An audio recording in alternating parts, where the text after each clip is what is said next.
What if you could take that risk, make that change, reach that goal, live your best life? Welcome to another episode of the What If You Could podcast, where we get together with amazing experts and everyday people who share challenges, encourage healing, and explore the possibilities that life has to offer. I'm your host, Gary Scott, and I'm excited that you're along for the ride. Welcome back to episode 2 of our episode of What If You Could with Luanne Horobin. And in this episode, Luanne gets deeper into how she does her treatments, how she helps people heal, and how she helps people find that new enlightenment that they've been looking for.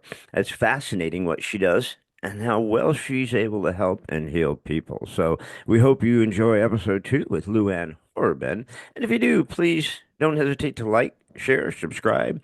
Let us know what you think of the What If You Could podcast. But in the meantime, enjoy episode 2 with Luanne Horobin. which is which is true. I mean, I think I would say the same thing. I wish I'd known it 20 years earlier too. Absolutely. I don't know how many times I've said that. But I mean Yeah. that's exciting because that's when people start to feel that this is actually paying off and what they're doing and it's making a difference for you. So you have, is it 4 different modalities that you teach, or are they just 4 different programs that you have besides the Game Changer one? Well, I have a few different ones, but I focus on the game changer, the neuro game changer approach, which is mostly it's very transformative.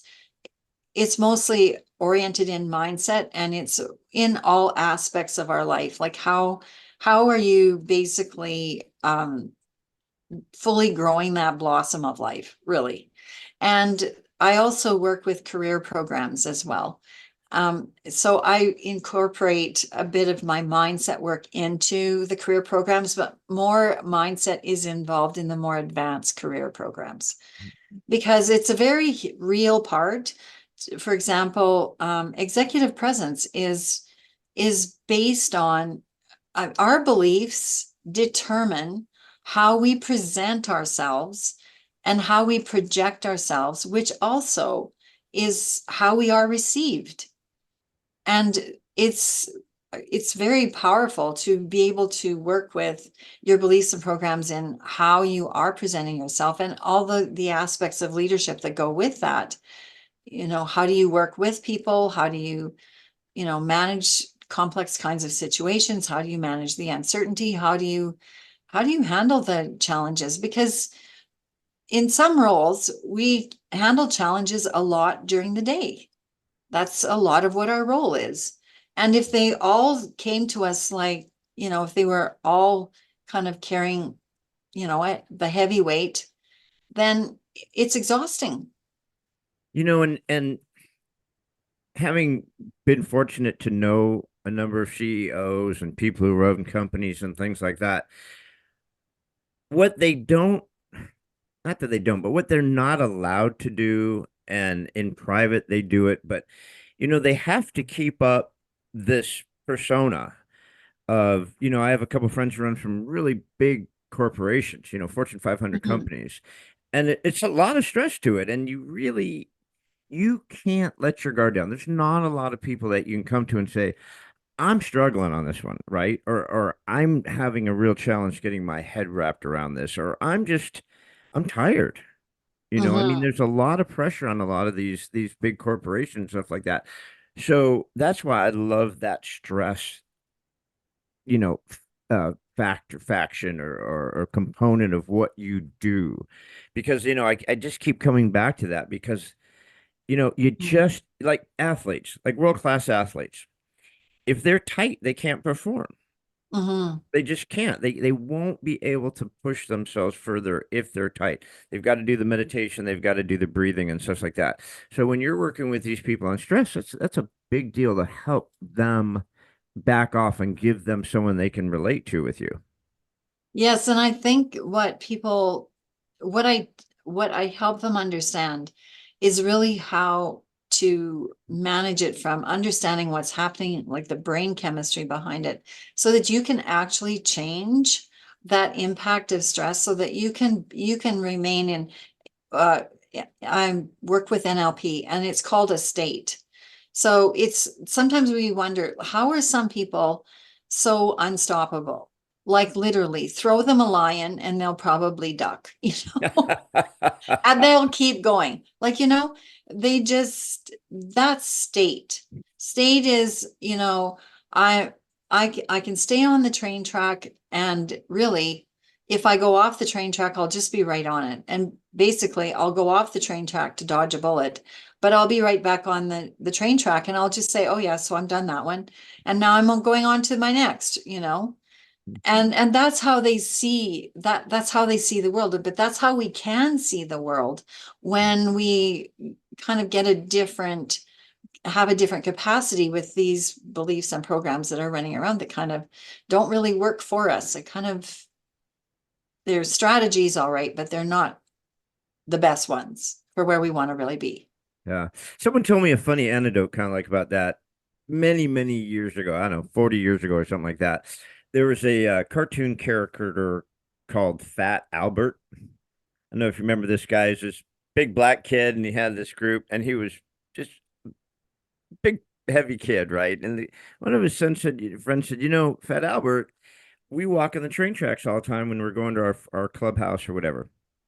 And we walk on the rails, and we're always falling off and going sideways and have to get back on. But you never fall off. You just go straight, and you're big, you're fat, you can't even see your feet. How do you do it? And he goes, you guys are always looking down at your feet and getting tangled up and tripping and falling. He goes, I can't see my feet, so I'm just always looking straight ahead.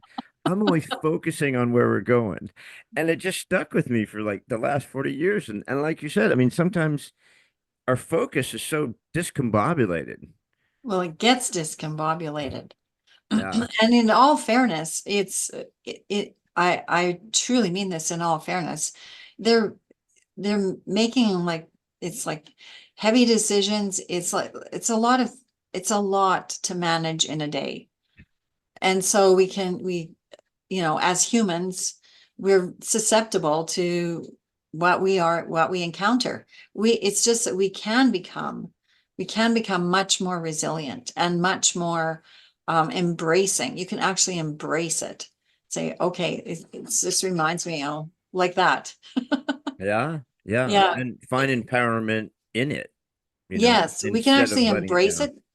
Yeah, kind of like well, just right now, Clint Eastwood's saying, it was coming into mind, make my day. That's really what it's like. It's not daunting at all. And when things do come up that are really difficult to manage, because again, in all fairness, life has its own turn of events. And sometimes in the face of managing what we manage for our families, what we manage in the workplace, and we're nobody was wanting to disappoint, but when we're dealing with things in life, we we need another battery sometimes Yeah. to And be so able to do that. when people come to you, is it always with a goal in mind? Like, Luanne, I want you to help me achieve this, or is it sometimes I need you to help fix me because I'm completely screwed up? Or what Well, do it you can see be, mostly are your clients? they basically they come to me in different ways. So you'll notice that both of those examples, they're just wanting to move beyond where they are. Yes. They're Yep. just recognizing this is not exactly the way I want it to be, and I want to get where I want. And sometimes it's because I'm stuck here and I don't even know where I want to go, and I'm not real happy being stuck here. So how in the world do I get out of here? Yeah, And that's sometimes it's just yeah. thinking, like I said in my website, it's like just knowing that there's more to life, and really our best time is now. So Yeah. I had a client of mine, and he came to me and he was like, "Well, I just sold my company for an insane amount of money, more than I would have ever dreamed of, right? Started it from scratch and sold it off to a bigger similar company. Mhm. And he said, that was great. But the challenge is that person who bought it, the company who bought it, the owner is crazy about me, wants to retire and said, hey, I bought your thing and that's great. That's a deal, right? But it's such a tiny portion of what this huge corporation is. I want you to run my company. I want to retire. And he's like, I'm 55 years old. I just got handed a ton of money. I'm just going to retire and take my four kids and go play and golf all the time and nada nada. And I said, how how much can you golf? And he said, I can golf every day. I can go 36 rounds a day, 7 days a week. I go, okay. I go, how long can you do that? And how much satisfaction, how rewarding is that going to be at some point? Right. And this guy's a super giver, right? Beautiful guy. Mhm. So he's like, well, I didn't think about it that way. And I go, you are a giver. You've always given. That's why you've been so successful. That's why you've built this kind of company that you've built because of your giving. You're gonna shrivel up and die doing this. So anyway, she took the job. He's been doing it 15 years. And he's CEO and chairman of the board of this huge corporation. And he just put out that he's retiring. As you tell, I said, remember that conversation? Aren't you glad you said? He goes, best decision I made, right? So, you know, we don't necessarily want to stop the problems, right? Or end the problems, right? But we want to figure out a way maybe to, you're better. You know what I'm trying to say. You're better at Yeah, this than me. I You want think, to, well, if I'm hearing you correctly, I think what you're saying is that we don't, we have an appetite for solving problems. We have an appetite for the satisfaction of certain things that we can contribute into the world. yeah, There's just an appetite for that satisfaction. And so it's a very valid point that it is often quite challenging to go from having a, let's say, a rigorous appetite to not having any way of fulfilling that appetite. So there's lots of ways to progress into, in this case, retirement. There's lots of ways to progress into it, but it is pretty hard for somebody to go full on and then just come to a complete change, unless there are other reasons behind it as well that yeah. would create another motivation or that would create another area of fulfillment. In that case, then that tends to work a little bit smoother. But if there isn't that other reason, then that's kind of a tough move. Because you work with a lot of executives, right? I mean, from what I'm seeing, it Yes. seems like you have a lot of executive. And Mhm. so I'd imagine you run into that a lot where these guys are hitting the wall and in one way or another, and are like, I just don't. I mean, they have a lot of vice presidents and counselors, and they have a lot of people they could turn to, but in their own mind, they're struggling on how to make that work, huh? Hmm. And for each person, it's kind of their own journey. But to sum it up in a nutshell, it's I always look for, so how are you going to find the fulfillment that you find in the moment here in this role? How else are you going to do that? Which is what I mean by sometimes there's something else going on where there's another form of that satisfaction, and then that can be a smoother transition than it is. If that isn't in place, then I suggest that they find a way to create that fulfillment, because that then is another form of stress when we're not really, when we're, it's a huge part, I guess, a huge part of our life force, I guess, if I could say it that way, is about contributing and being valued and fulfilling some type of a cause. Like that is it's a fundamental driver. So we can't just really just kind of turn it off. We, especially if we are, um, especially if we're pretty active with it. So, and I often work with people, like sometimes people speak to me about ageism, because they may be in a career change that maybe they're in their 60s. But I work with people who are even in their 70s. Like I recall someone I worked with who got a really awesome promotion when they were 70. And it was a project that they just loved. Like it was very meaningful to them. And it was like, how in the world, do I get so lucky type of thing?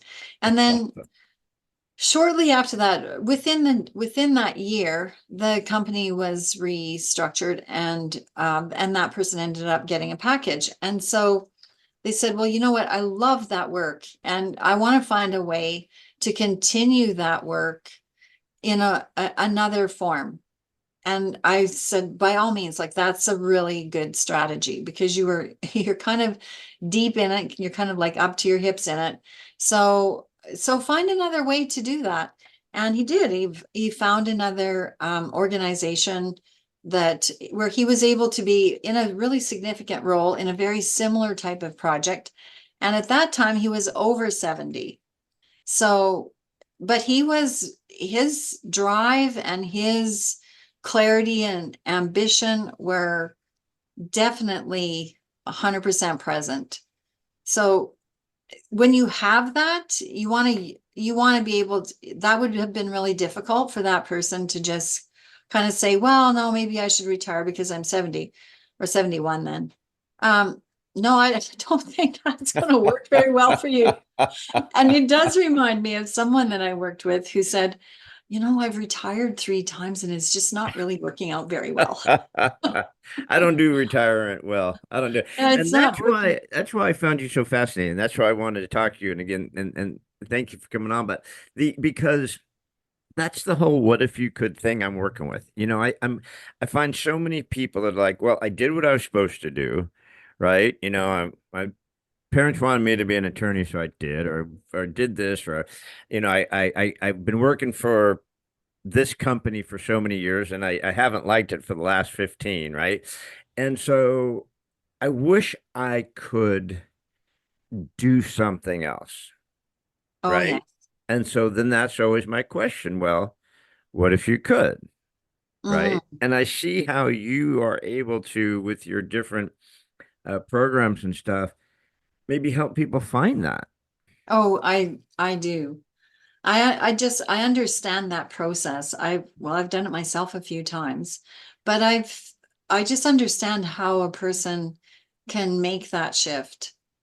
I mean, so if I was to look at it from a brain point of view, you know, Well, that's all the I, neurology stuff you're talking about. I'm thinking, no, it's so true that you know what, our dreams only come to us, and our dreams come to us because we're fully able to achieve them. But they don't go to our neighbors or to our friends. They only come to us. That means we have everything to achieve them. However, sometimes it's really a little bit out of our reach to see how we have everything to achieve them. It's not an easy task to just say, "Oh, I think I can go do this thing today." Is it because it's completely new, it's not familiar, and we've not done it before. But that's the thing. It comes as that initial vision. And the more that a person just kind of takes the steps towards acknowledging and embracing, first of all, that I can do it, because this is another sort of brain thought here. They keep coming up, is that when you ask a trait of the subconscious mind is that when you ask the subconscious mind a question, it has to answer it. So if we were to just ask, how can this be possible? How can this be possible? This is a very powerful question because it puts the subconscious mind to work and ideas start coming forward. And yeah, so questions are one of the things that I teach in or that I help people with, I more like guide people with, because once an individual learns how to use questions, they're very powerful. They're really powerful. I just did a post on this actually, just recently, last couple of days. And it's because questions can change our perspective from can't to can. Mhm. I love that. And the thing is, having someone like you who can help us see that, right? Because it's a scary thought. And it, like you said, if it's there and it's nagging at you, you just keep pushing it aside because it's scary, or you just think you just can't do it, right? And then they reach out to Luanne. Luanne says, well, let's walk you through how you can do it. Mhm. And that's Yes, awesome. because you absolutely can. And so we would find, because this is a really good example of this is how beliefs show up, is that we believe that we can't for some other reason. It's something that happened earlier in our life where we were ready to, let's say, ready to launch, for example, but something really got in our way and it stood out in our mind. And typically we can always find at least one experience in a person's early life where they said, oh no, I'll never do that again, or I'll never be in that situation again. That will never happen to me again. But the thing is, what happens in our mind is that that one event that happened at whatever time, it gets several related associations Yeah. and triggers. And so anytime something is is real, triggered that could even be associated with that, we go, oh no, I promised myself. And this is how, we think it's a strategy, but really it's not helping us get where we want. That's where, like I said, that changing that way of thinking, changing the operating system. So, That's what makes a how much of difference. this is when you're working with someone? How much of this is goal setting, manifestation, therapy, training? I mean, what is it? I mean, what? Uh, well, you're right. It is a blend. I don't call it therapy, though. I really don't call it therapy. Um, it's very, it's very, it's really rewiring. It's, it's a mind shift. It's working with mindset so that we can have it working for us. And so therapy is a little bit different in that it's kind of analytical and it's going to analyze it. And I'm not going to analyze anything, but we will get to the bottom of it and we'll be able to see, how does this affect you going forward without analyzing it? Like, we're not going to go into the details of a lot of things, Got it. but we will say, you know what, this thing creates, it's kind of like the river has a whole bunch of streams that feed it. And those are what I call triggers. And those triggers will always be showing up all of our life.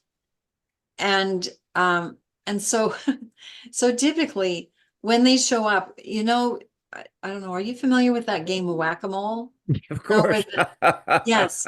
So these triggers show up and we just do whack-a-mole. And it shows up again and we do whack-a-mole again.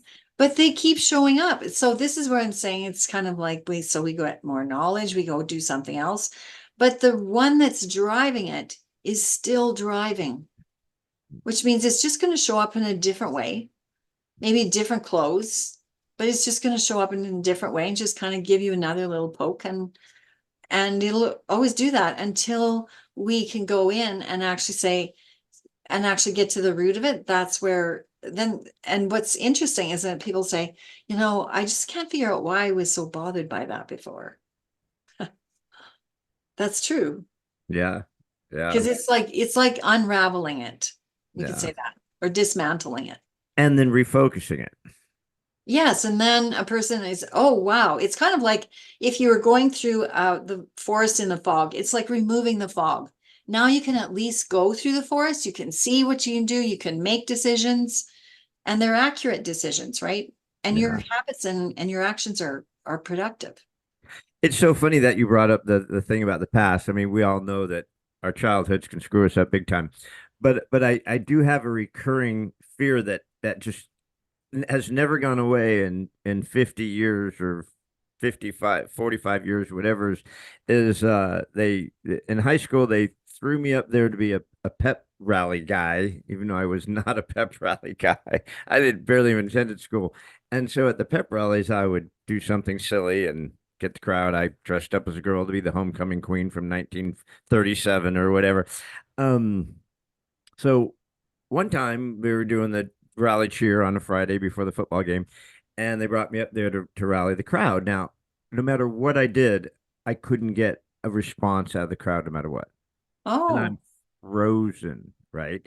oh, I And bet. then I remember it like it's yesterday. Mike Rivera, quarterback of the team, who was sitting in front of me, got up, put his arm around me, and we did it together, right? Rallied the team together because he was quarterback of the team. They all responded to him. Perfect. And so, but that fear of being frozen in front of not only strangers, but I mean, all my school classmates and all this stuff kept me from public speaking for a long time. I can really understand that. And here's where perspective would come in and how a person could, I mean, I'm giving you a nutshell perspective here, but that could also be an example of, no matter what situation I'm in, I'll always have support around me. That would be another perspective of that situation. Wow. It would Right. be, Yeah. and, be that way. It'd be like, I know there will always be something that I'll be able to do. There will always be something. Yeah, that's a great perspective because yeah, he came and rescued my butt because I was in deep trouble. I was sinking fast.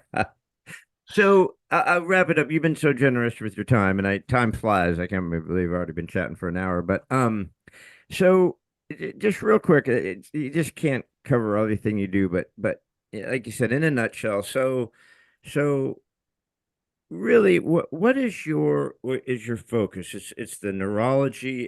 Is it helping people get stuck out of ruts? Is it refocusing people towards a goal? What would you say is kind of the theme of what you do? What's your focus of how you help people? Well, I think what I do is I just help them break through to whatever it is that they want, whether they're stuck in a rut, whether they have a goal, whether it's been something that's come to them from life. People come to me in one common situation of, and that is that they're not able to get where they want, and something is in their way. That thing comes in many different forms and sources, but it's just out of their reach. And you're So able to you're able to refocus that or help them remove those. we're able to get to the bottom of why that's out of the reach. Like, we'll get to the bottom of why that's out of the reach, and also because it's pretty stressful. So we'll be able to figure out what's creating that stress and what's behind it being out of their reach. I was telling a friend a while back after my first wife passed from cancer and just put our entire world into a tailspin when she got cancer and then she fought it for a couple of years. But I mean, it just literally put. And so as I was trying to come out of it in 2015, I told her, I said, Pooh, she goes, "How are you doing?" I go, "Well, I got a huge sticky note. They've got these big sticky notes that you could put up, and I put it on my wall. Now I've got like six of them in front of me here, that I use for all my different goals and stuff. And I said I put on the top of it, boulders in my river. And I said, I've just got to start picking these boulders up because my flow is completely blocked. I mean, I have Mhm. no flow to my life at all. And I think it's just all these boulders that fell into my river. So I'm always taking so I named the boulders, right, and do a little illustration of them. Well, that's really good. And so to this day, she'll call me, she says, "How are your boulders?" I'm like, "Shut up." That was just that was just but really, I mean, we do have things that just are in our way, and the fact that you're able to help people get them out of their way is a huge gift, my friend. I mean, that really is. Oh, well, thank you. I think it's my pleasure, actually. It's really not work. It's sort of, I it's fascinating to I me. love it. I love it. Well, I have one thing that I always ask people, and it's my last question. Sometimes it is, sometimes it's not, but try to make it my last question because everyone's busy. And I don't give it to anybody ahead of time, and it doesn't have to do with your work, your spirituality, your beliefs. But I always ask people if they had one thought that they'd like to leave people with? Just something that says, this means something to me, or this is a saying I like, or whatever. But what would be one thought that you'd like to sign off with and leave our listeners with if you had something? Hmm. Well, that's a good question. I think it will come up for me in a question, and the question that I find is, thought provoking but really valuable is, how is this exactly perfect? So I love that. I love that. How is this exactly perfect? Okay, how is this exactly perfect? I love that. And do, I guess you probably use that in all sorts of scenarios, even when something's not perfect, I have a feeling. Typically, when it's not perfect, it's the best time to ask it, because I use it myself, because I can find myself getting, stuck in my own head. And then I'll say, how is this exactly perfect? And I'll be thinking, oh, because this is showing you something. That's Oh, so I love awesome. that. And it's so great because you started out with saying, early in the conversation is you love questions and questions get you where you need to be. So to end with a question is great. But it just reminded me, just go ahead. Go ahead. You're going to have a thought. Well, I'm thinking that this is why I have that on my website, is that, the best time of your life is now. Yeah. This is it is all I didn't say it's easy. It's not easy, but sometimes when we see how it's actually orchestrating something that is so much on a different level than where we would be if we didn't have to work with this, right? I love that. I love that. And you know what? A couple years ago, I was diagnosed with cancer, and I'm like the healthiest guy. I eat weird stuff. I exercise. I was super healthy. So when I knew that something was wrong, and I banged on the doctors for 8 months to say, "Dang it, do a biopsy. I know my body something's wrong, right?" And they're like, "Oh, you got cancer." I'm like, "I told you." I wasn't scared or sad. I was mad. I'm like, "Dang it! I should have just been smoking cigars and drinking whiskey all this time." Here I am trying to be healthy and I freaking get cancer. And the doctor said, well, if you don't feel any better, you're probably the healthiest cancer patient I've ever had. I'm like, oh, thanks, doc. That makes me feel a lot better. But that question is so great because, how is this exactly perfect? Because from that diagnosis, so many things have changed in my life, I right? bet. It's like doing this podcast now. This is like an absolute obsession of mine. Finding people like you who will share, how to make people's life better, or how to help people, or how to know that, this is, the best years of your life, and now is the best, right? I mean, those types of Mm, things to inspire people with what you're doing. And so I probably wouldn't have done this had I not had that happen to me, so it's such a great line. How is this exactly perfect? So Luanne, well, you've been wonderful. I mean, thank you so much. I just love what you're doing. I love your website. I love your training. I love your gift. You obviously have a very giving heart. Because you've given us your time, and so how can people reach you? Where could everyone come out and we'll post it on the thing, but if you want to share real quick. yeah, the best way to reach me is probably through LinkedIn. I I'm on there quite a bit, and there's only one Luanne Horobin. I have to worry about other spellings. Yeah. And so yeah, and I'm on there quite a bit, and I love to connect with people. Love to connect, and if anybody wants to get on a call and chat about something that they really want, I'm just excited to do that. It's my Awesome. So we're pleasure. gonna we're gonna post your LinkedIn on there, and your website because your website's awesome. And just how to reach out to Luann, and Luann, again, thank you so much. I know that you do great work. I can tell. I can feel it. And Oh, thank you. just we'll just keep moving on and keep doing great work. Thank you so much. Well, it was a real pleasure. Thank you so much for having me as a guest. It really was a delight. Thanks. You're so welcome. Thank you. Thank you. I'll talk to you soon. Okay. All right. Bye. Thanks again for joining us on another episode of What If You Could podcast.